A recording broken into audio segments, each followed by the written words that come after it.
group stage today.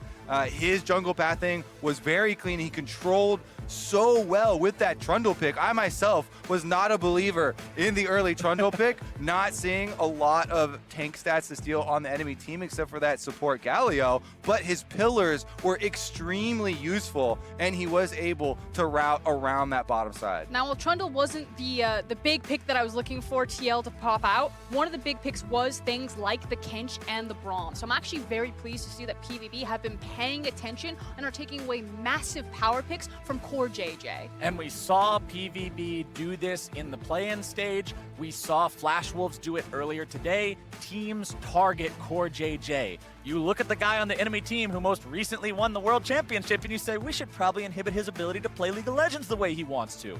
Not a bad strategy. It is going to limit what Doublelift and Core JJ can do in the bottom lane a little bit, as Team Liquid will target the Galio, the Rek'Sai, and the Irelia as the final ban from PvP is going to be that Jace that we've seen Impact play a lot more of this split. Yeah, like you're talking about, you know, with Core JJ, he won the MVP for a reason. And it seems like every international opponent has agreed with that MVP candidacy and targeted him with multiple bans every single time. Oh, but one of the things that did slip through, everyone clinch, it's in. Oh, baby, the Taric locked in for the side of Team Liquid. Remember, this champion is one of those catalysts for all sorts of unique and distinct strategies in League of Legends. You never know what kind of a curveball is coming your way once he's locked in. But I'm going to pose this question to you guys, because we had Fnatic and Rekkles also play the Sona Taric possibility here that's being alluded to with TL's priority pick. Right. But it feels bad when someone like Rekkles is on it. How do you feel if Doublelift is relegated to Sona Taric duty? I think it was quite good, actually. Doublelift on the Sona, you do have to worry earlier on in lane phase about that 100% 2-0. But later on, his positioning was quite good. Now they're facing the Hecarim, though, which is one of the best junglers to pair with it because of the speed and because of that initiation. Also, it's a double-sided coin there. It's very good against it and looking to try and kill that Sona before something like the Taric ultimate actually comes down. One of the biggest strengths of the Sona Taric is that team fighting and the 5v5 versatility that comes from the invulnerability of Taric ultimate combined with the CC of the Sona. And the thing I want to comment on is it's not just the Doublelift show anymore. So many times teams with Doublelift, you see them be like, okay, how do we all work around Doublelift no matter what? That's one of the big changes about this team.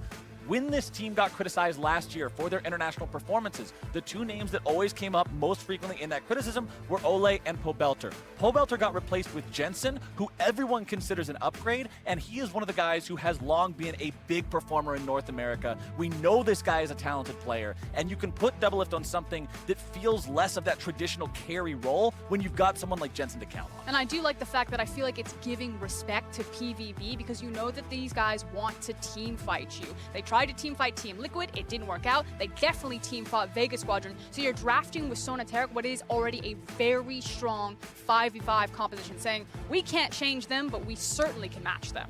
Well, Team Liquid will have themselves that powerful Sona Taric combination. They'll also have a strong all-around jungler in the Jarvan. Fangvu Buffalo grabbing themselves the Hecarim, the Sylas, and that Varus. I think people also, especially if they have not seen successful use of the Sona Taric, tend to underestimate the damage output of this champion. You know, just seeing it as a support champion, you know, once you build up the Seraphs and you get things like Lichbring procs on top of the chords, the burst damage is very, very strong. Plus, because Sona can cycle through her abilities so quickly, it actually has very good sustained damage later too. And while we talk up TL's composition, we'll see if they're able to execute on it in this game. On PvP, I love all of the picks they got. Sylas wants all of those ultimates. He got every single good option with just the first 3 picks. Hecarim, like you're saying, can certainly run over and just cause terror to a Sona Taric. And then Varus is one of the key champions that can cause problems for the healing duo of Sona Taric down early on in the lane phase. Hecarim is also just such an insanely powerful champion right now. His ability to go in and remember when he has the Spirit of Dread, that W on and active, he's healing not just off the damage that he's doing to enemy players, but off all the damage they take from your allies. If he gets thrown in the Jarvan dunk bucket and he's got Spirit of Dread, all of a sudden the soup is the one that's going to kill you. You're not going to turn him into the soup.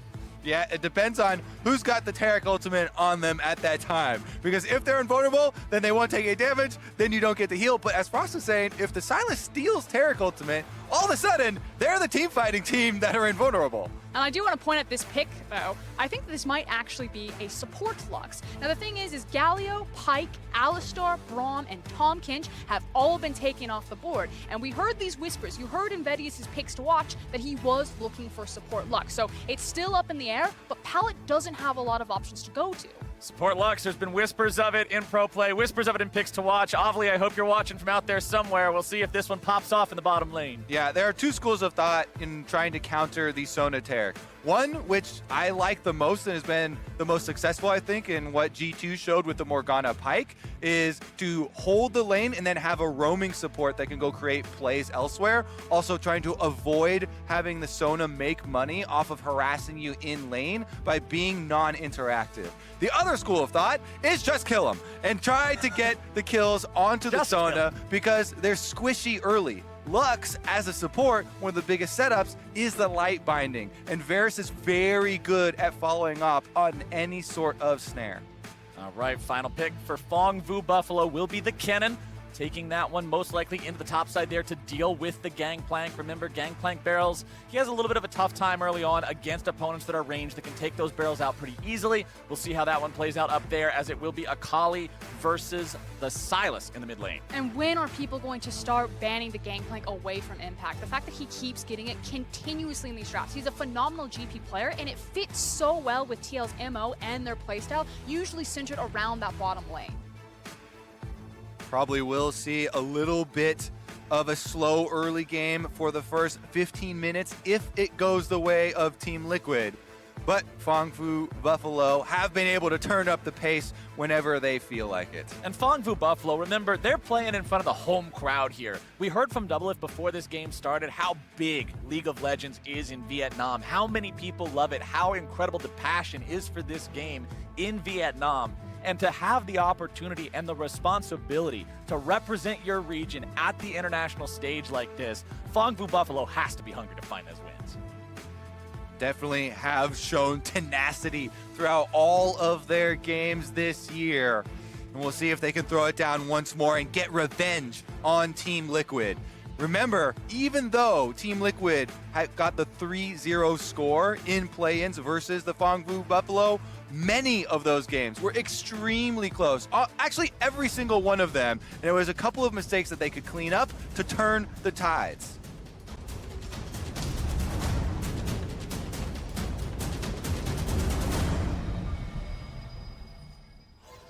The war drums clamor, and we're on to Summoner's Rift for the final time here today. Team Liquid versus Phong Vu Buffalo, a rematch of the play-in best-of-5.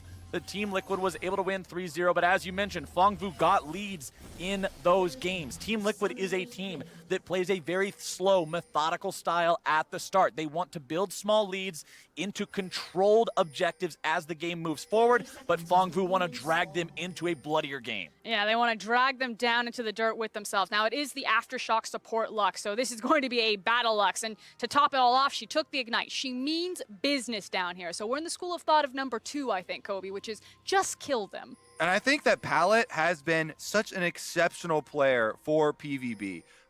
In play-ins, it was mostly the Galio pick, and I was a little bit worried that, with too much time spent just on the Galio, that he would become limited. But I really enjoyed his Pyke earlier today, even though they didn't get the victory, and now I'm excited to see his Lux play. And as we're waiting on minions to spawn, I want to go ahead and make sure that everybody watching is caught up. For those of you who haven't seen a lot of the Sona Taric play, early on, Sona's just going to be poking people. Taric's going to be the one farming up most of the creeps. That is until Sona gets that support item all stacked up and ready to go. Then the farm priority switches over, and it will be Doublelift doing the farming from that point on. These guys have so much healing, too. Even when you have plenty of poke damage and lots of range, it'll be hard to keep them out of the lane. They're going to walk right through the vision here. Their ward did not see the setup. Want to see if they can get something, but it won't be a lot.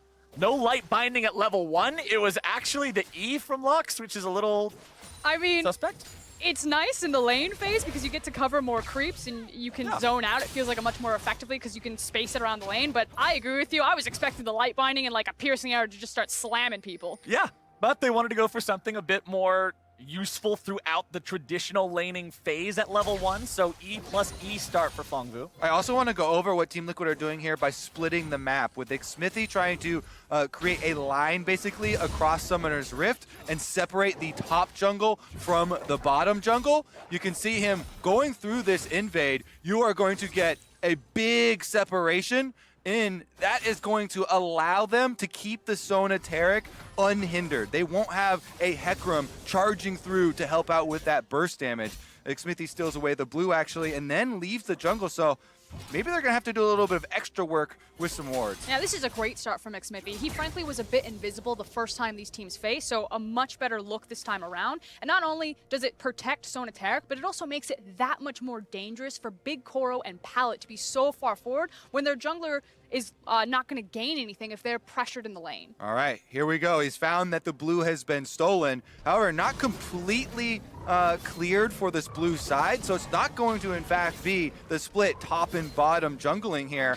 And it is just going to be the blue buff denied from Hecarim, which, to be fair, is extremely important in the Hecarim's farming. Yeah, because that's the thing. He is such an item-dependent champion, and he requires so much gold for him to be really effective in a lot of these trades. Mid lane, yeah, a little bit of trading going on back and forth, but Zuhao's going into the enemy jungle, seeing if maybe there's something he can find here, but there won't be much. That's done a control ward to make sure he's not spotted, but Xmithie, he's on the top side. Yeah, exactly. Even though he left the Gromp behind and the single small wolf, he then returned to his red side to take away the possible answers here. So Hecarim being left without anything to do for the last 30 seconds, save for place that control ward, really get him behind. That feels bad. He's Devastating charge for a small dog. so far behind so early on in this game. 27-17 at 4 minutes is huge. We talked about the improvements here from Xmithie, from play-ins until group stage here today. Absolutely controlling it early on. Now he's got the level lead. Jensen is the only target here for Hecarim to try and go, since the Taric Sona is under tower. It's not even that good of a target. They will get the flash out of Jensen, but Zuhao's in a really difficult spot right now of having to try to make something happen just because there's nothing to farm. Jensen going into the smoke. Xmithie shows up here in the mid lane to make sure nothing bad's going to happen. Jensen about half HP missing. That flash would like to be able to shove this one up and then go back to base, heal up, and Xmithie's going to facilitate just that. I mean, this is a please, sir, some peanuts, anything on this map right now. He does manage to finally get his Raptor camp, but that was such a strenuous position for Zuhao to be in. Didn't have anything to farm, like you said, went for the desperation gank, and does manage to get a flash for it. Bottom side, you can see Pallet and Big Koro taking control of this lane, as you would expect a Varus and Lux to do. The range advantage is absolutely massive that they'll have over their opponents. As Zuhao makes his return to the mid lane here. Jensen, no flash, but does have the Shuriken to jump over the wall. Yeah, last time around the game came right after he had used his ability, so he didn't have any answers and had to use his flash. This time around, still has the Shuriken. Control ward's going to see him, but there's nothing they know can do. That was the classic no flash but a Kali type of gank there. Yeah. Now, there is finally an opportunity, it feels like, that we can start to turn our attention bot lane possibly, because again, this Varus and this Lux are so far forward all the time. I expect Xmithie to actually path towards his Krugs, but it looks like he actually wants to even things up with Null here. See if maybe he gets involved there in that mid lane. Bottom side, you can see Core JJ just hanging out here, soaking experience, doesn't want to walk up and try to risk any farm that could get him into a bad spot, waiting for Doublelift to come back down, as Xmithie will farm up his Raptor camp. Null level 5, trading back and forth here with Jensen. Does manage to grab himself the level 6 and steal the Akali ultimate. We'll see how he uses that here in the upcoming trades. Yeah, a little bit of the extra experience has been soaked by Xmithie, so Jensen a little bit further behind. Big success in the top side, though, for Team Liquid. Impact winning in CS in the Gangplank versus Kennen, plus being able to get extra gold. Oh man, just missed those two as we turn the pressure of the camera onto him, but also getting the extra reward of the gold that Gangplank gets when using his Q on minions. And for NA fans, this is what you love to see. This is a guy that for so long had the reputation of, oh, Impact's a tank player, Impact's a tank player. Why are you putting him on carries? Stop putting Impact on carries, give him the tanks. But Gangplank and Jace have been champions he's found some success on.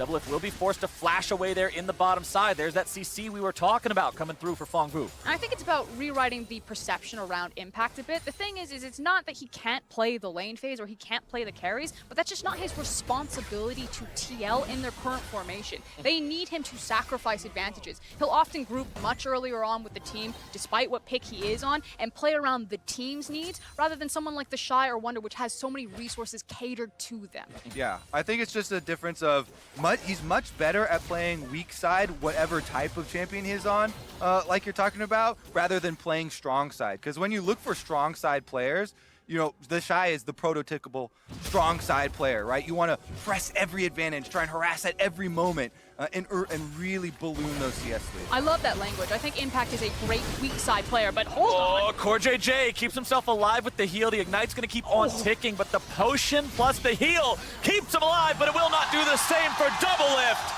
And Fongvu Buffalo take first blood. And the classic, they finally managed to crack CoreJJ and Doublelift down there. Big Koro and Pallet are relentless, and they have the picks to back it up. And Xmithie, you're a little too late, my friend. And look at the CS comparison, too. Not only do they have the first blood, they're up 20 farm. Let's take another look at how they did it.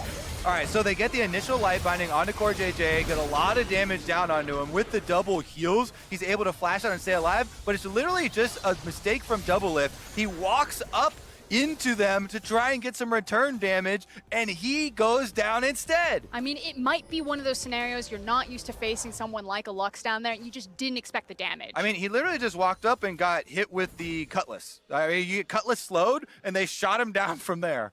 And one thing I want to mention now that Fongvu Buffalo has got themselves the first blood, when you look at Team Liquid's stats in their regular LCS play, this team has a very low first blood rate, but they have incredibly high rates at first Baron, first Drake, and first Turret. Sort of showing how they don't like to play through going for these kill-heavy games, but would rather focus on other aspects instead, more objective-based play.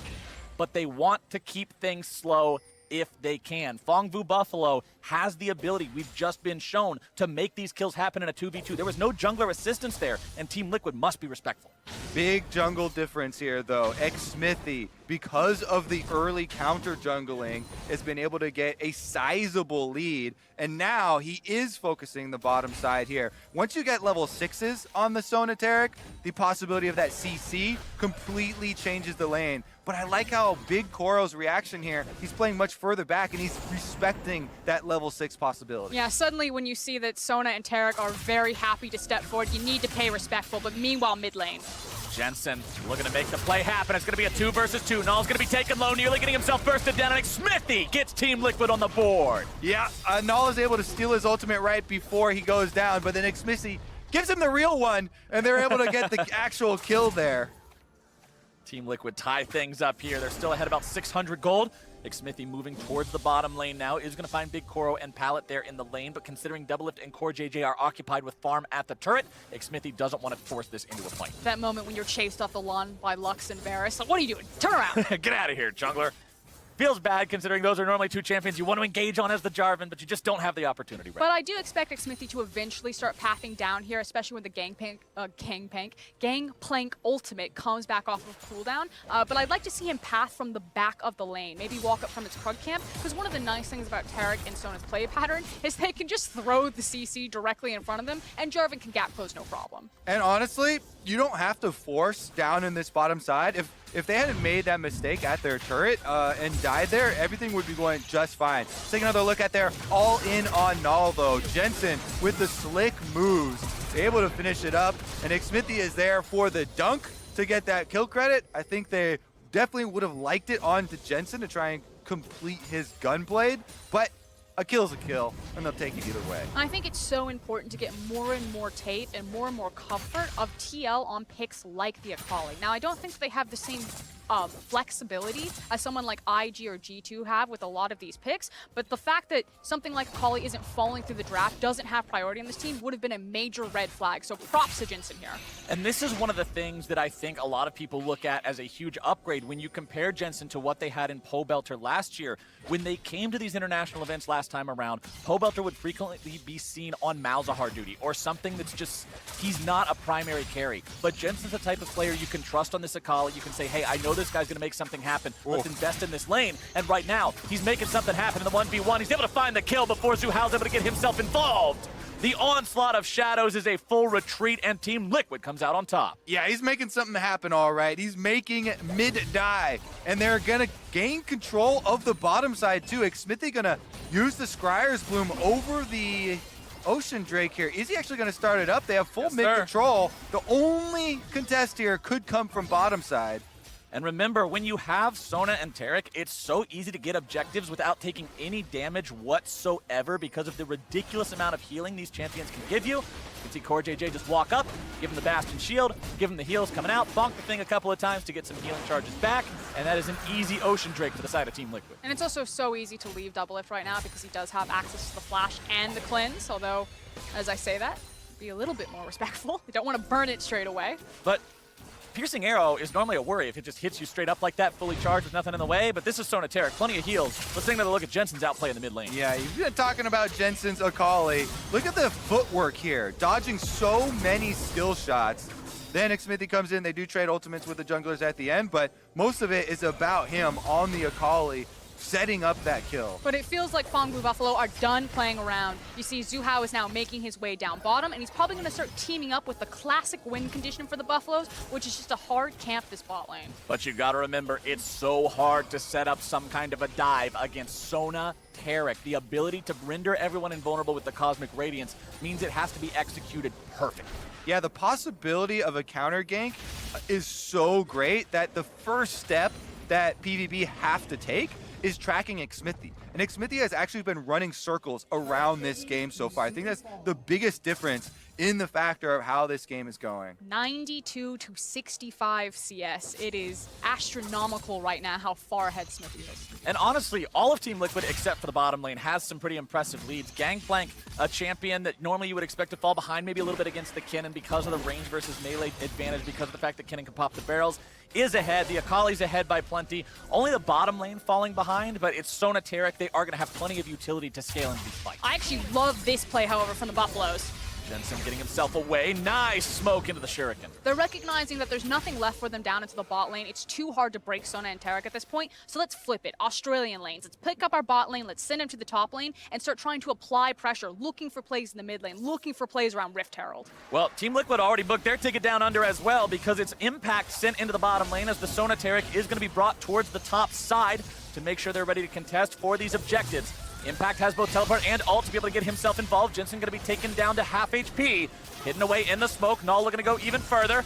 Has the Akali ulti, so Jensen has to flash himself away. He'll be getting some heals from this part of Sona and Taric. Look at but Kennen. Is it going to be enough?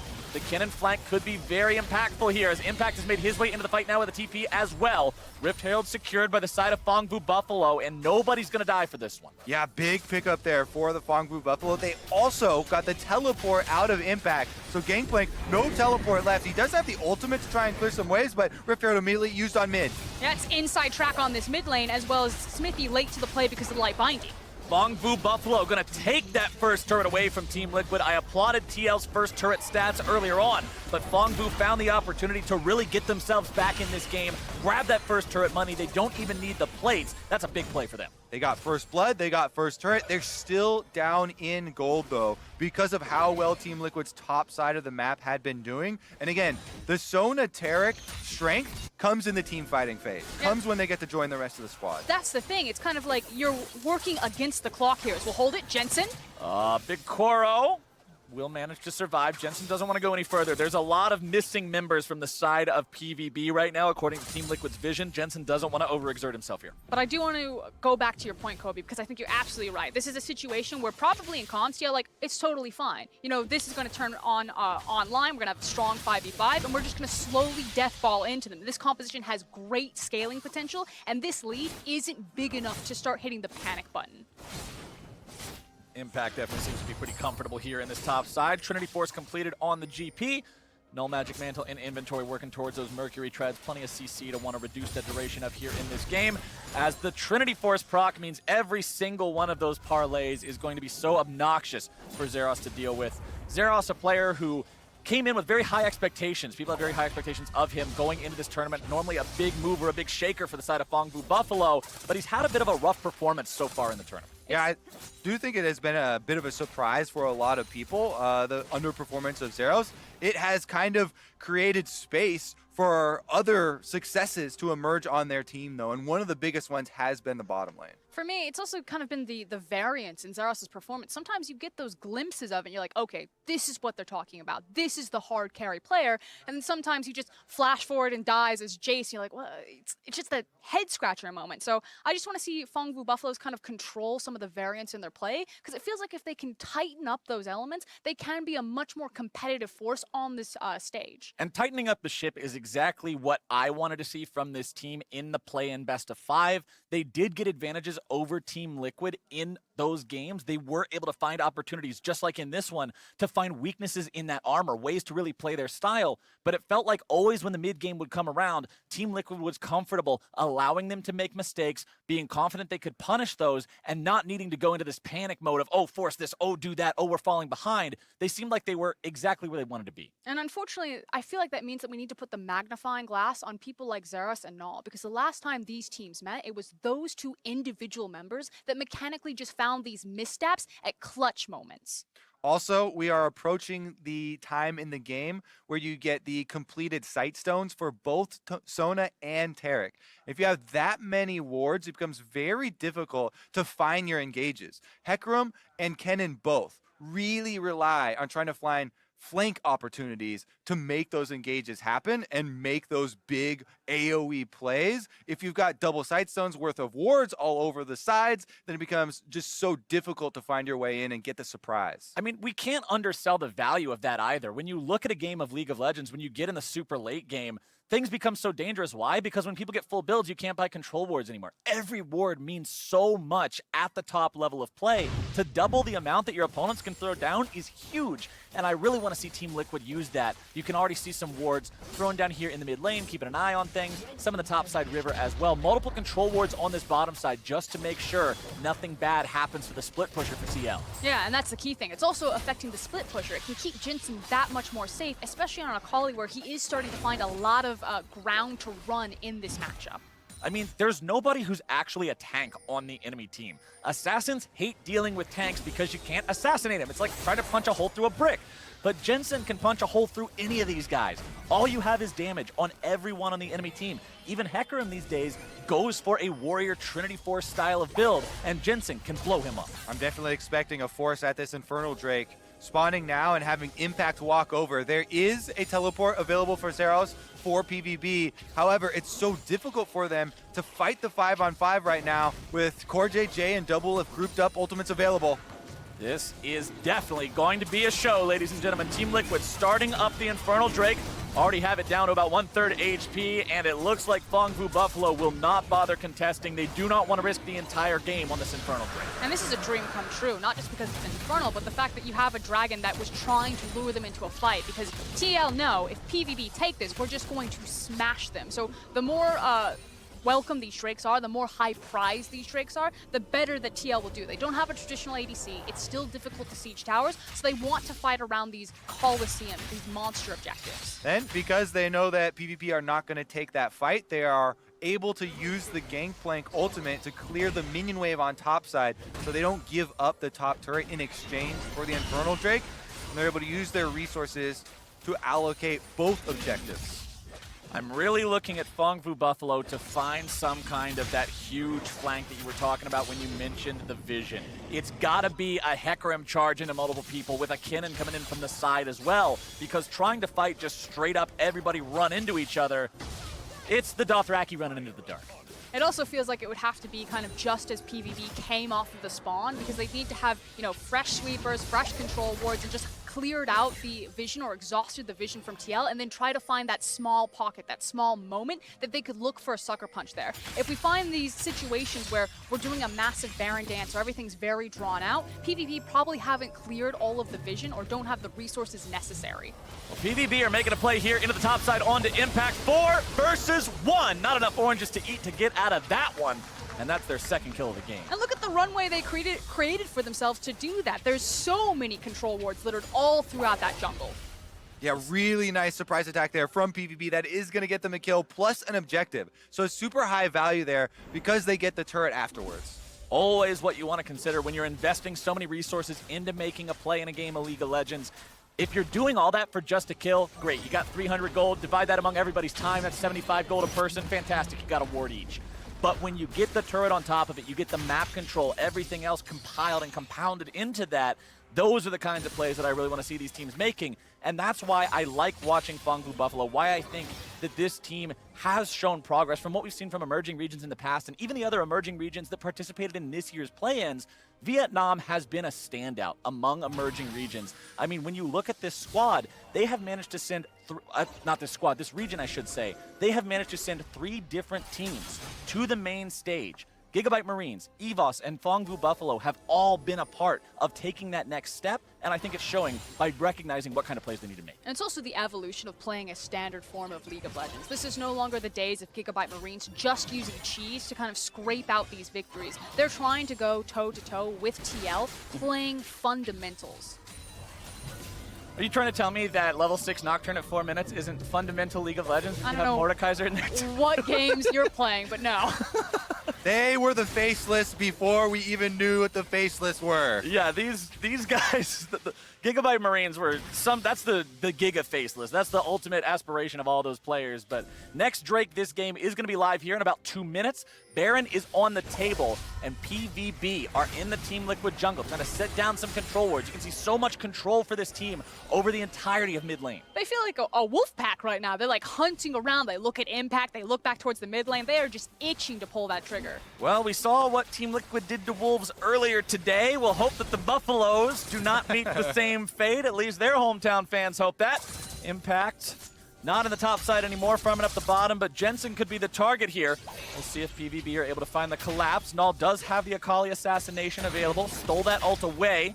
Pallet makes his way up to the top side, but they don't want to try to make some sort of a play with it. Jensen is such a difficult target to try and pick off in the side lanes. Not only is he on Akali, one of the most mobile champions in the entire game, but he has always been lauded for his skill shot dodging, and we've seen it already throughout this game. But you are starting to see one of the shortcomings of this composition. 22 minutes into the game, and TL have only secured a single tower. Again, you don't have a traditional ADC, so you're super reliant on splitting the map with Akali or a possible Baron to start shoving this down. And one of the biggest things is they have to rely on xSmithy to get that engage.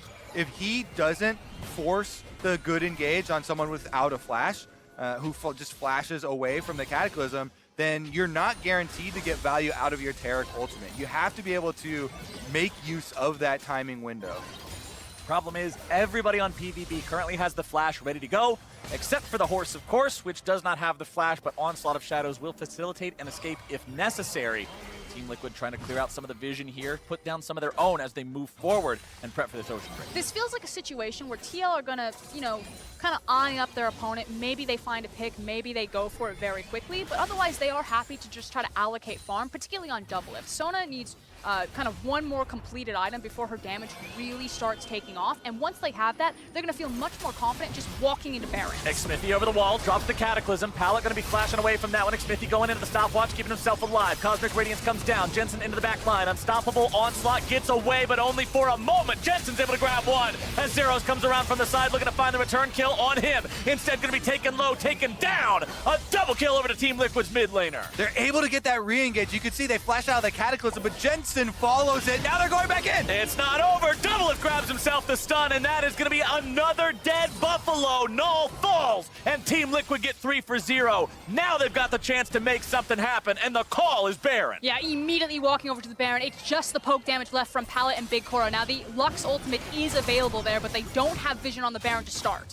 And that is the critical team fight of the game. 23, almost 24 minutes into the game. That is going to be Baron for the Sona Taric, and that is just too much to deal with. You get so much pushing. Jensen going for another kill. Jensen is not going to be sated with only a couple. Instead, he needs some more money in his pocket. He'll go on a rampage, killing Pallet with that one, and it's 5 men strong with Baron buff for TL. They pick up the Baron, they pick up the kill, they're going to make a quick back, and now Sona is going to be fully online here. They'll do so much damage. The confidence for TL, they know our window is now. It's time to strike. They're going to eat everything here. Once you get the Lich Bane and you convert that burst damage into magic damage, the burst just goes through the roof. In addition to that, they also have the extra completed Sightstone, so now he is also able to apply those extra wards. They can pick up the extra Dragon, and then get to pushing down the secondary turrets with their Baron buff. I talked earlier about how this team likes to play for objectives, how their stats support that.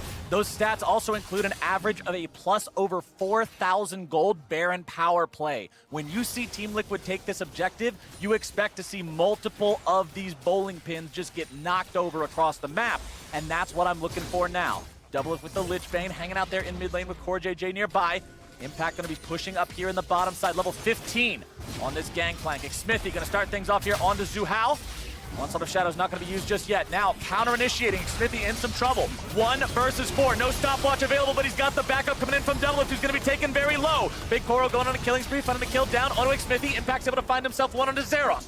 Null tries to get away. Impact's going to explode the barrel, but now he finds himself caught between 3 members. Over the wall comes Jensen. Mop and bucket at the ready. Here's the cleanup crew. Unstoppable for Team Liquid. It's a double, make it a triple, or is it? It doesn't matter who they went to. They're all falling over. Fogbu Buffalo lose 4. And that is going to be complete destruction. With the Baron buff afterwards, your Baron power play hits that 4,000 mark, Captain Flowers, and goes straight through the roof. Jensen is popping off in this game. This is his first MSI. This is a player who joined Team Liquid because he wanted that NALCS title. He wanted to win domestically. He wanted to get a chance to play at MSI. And if this is what he's gonna look like, damn if he didn't deserve it. And he said that he would take Doublelift out of the group stage. That was the deal right there. And it looks like TL are starting to look at a 2-0 start to their MSI run. Yep, Doublelift carry him into finals, and Jensen carry the team at international play.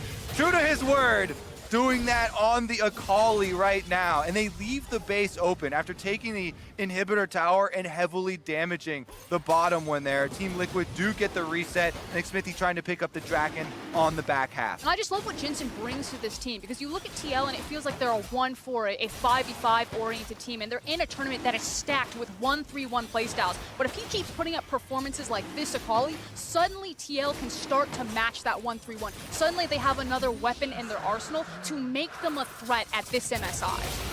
Null's in some trouble here in the mid lane. Jensen going forward. Perfect execution, looking to find it. Won't quite be able to do so, but that inhibitor is vulnerable and at half HP. They should be able to finish this one off rather easily. I talked in the last game about how you get to a point where you feel like you're just depending on opponent mistakes at that point because you're so far behind. And Fogbu Buffalo definitely need Liquid to misstep somewhere. 10,000 gold down, having lost the inhibitor 27 minutes in. TL is looking to end this one soon. Yep, grouping up here on the bottom side, still have a little bit of the Baron buff left, and not very much of the tower left. One more auto attack, or maybe 2, depending on who walks up and bonks it. Will take down this bottom lane inhibitor turret. Baron power play is going to close out at about 6,000 gold. And this is a game on a knife's edge. PvP know that if they overcommit here, if they dive too far, that the game is over. They want to try to dissuade TL, eat up some of their time, try to farm back into this game, but they also know that the slight misstep here costs them everything. Yeah, the problem for PvP is that Team Liquid are the ones holding that knife. And if they don't drop Give me your lunch money. then if they don't drop it, then it's gonna be in their favor here. One more bit of burst damage here as they push up the minion wave into the tower. Jensen on the outside gonna flank. Here we go. Big Koro gonna be in some trouble. Cosmic Radiance gonna be coming in from Null, keeping himself alive, but that's not gonna be the main target. Instead, it's gonna be Zeros trying to defensively ult, gonna be run down. Jensen going into the stopwatch, keeping himself alive. Pallet not quite able to find the kill. Jensen finally gonna be shut down. But Team Liquid will crush Fogbu Buffalo in their base. 4 men still standing, only 2 on the side of PvP, and the Nexus turrets are the target. CoreJJ and Xmithie going even further, looking to find the kill on Null, and Impact goes on a killing spree. Pallet can do nothing but look on at the rubble as Team Liquid will take them down in 29 minutes. And the redemption story for TL starts with a 2-0 at MSI. North America, when will you be impressed with this team? It's not that same flashy style, but they kept their end of the bargain. And even with a softball start to the tournament, they made sure to close out cleanly. Yes, this is the easiest opening here as far as the schedule for Team Liquid with Fogbu Buffalo and Flash Wolves. But the way in which they won both of these games should inspire confidence in the North American fans. Team Liquid is a team built for international success. The strongest team that North America has ever sent to an international competition, and they are undefeated after day one. And it's not just the confidence in the fans, it's the confidence in the team. Doublelift said, we want to do the plays that we